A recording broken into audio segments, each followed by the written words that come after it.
इतिहास पुराण काळ जर बघितला तर सगळ्यात जास्त वेळ आणि सगळ्यात जास्त भूखंडावर धनगराचं राज्य. चंद्रगुप्त मौर्य आता तुम्हाला सगळ्यांना माहितीच आहे. त्याच्यानंतर हरिहर बुक्कराय होते. विजापूरचं साम्राज्य हे खूप मोठं साम्राज्य होतं.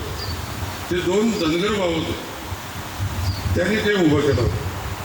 त्यांच्याबद्दल अशी एक आख्यायिका होती की ते मेंढरं चारत होते जंगलात विजापूरच्या तिथे, आणि एक लांडगा सशाचा पाठलाग करत होता.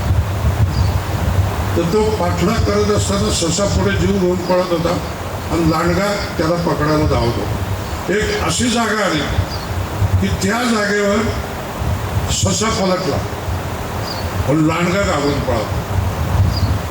ती जागा शक्तिशाली होती आणि त्या दोन्ही भावांनी ती बघितली आणि तिथं विजापूरचं साम्राज्य त्यांनी उभं केलं. अशी त्यांच्याबद्दलची आख्यायिका. ओरिया राजे, होळकर राजे आणि आटकेपार मराठ्यांनी झेंडे जे फडकवले, ते आटकेपार झेंडा फडकवणारी जात मल्हारराव होळकर होता.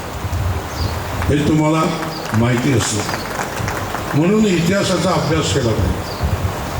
शिंदे, होळकर, पवार उत्तरेकडे, इंदोरचे होळकर, ग्वाल्हेरचे शिंदे आणि तिकडं धारला पवार. पानिपतच्या युद्धामध्ये शिंदेचे सगळे मारले गेले. त्यावेळेस मल्हारराव होळकरांनी पेशव्यांना सांगून राणोजी शिंदेचा दासीपुत्र महादजी शिंदेला गादीवर बसवला. ही ताकद होती होळकरांची.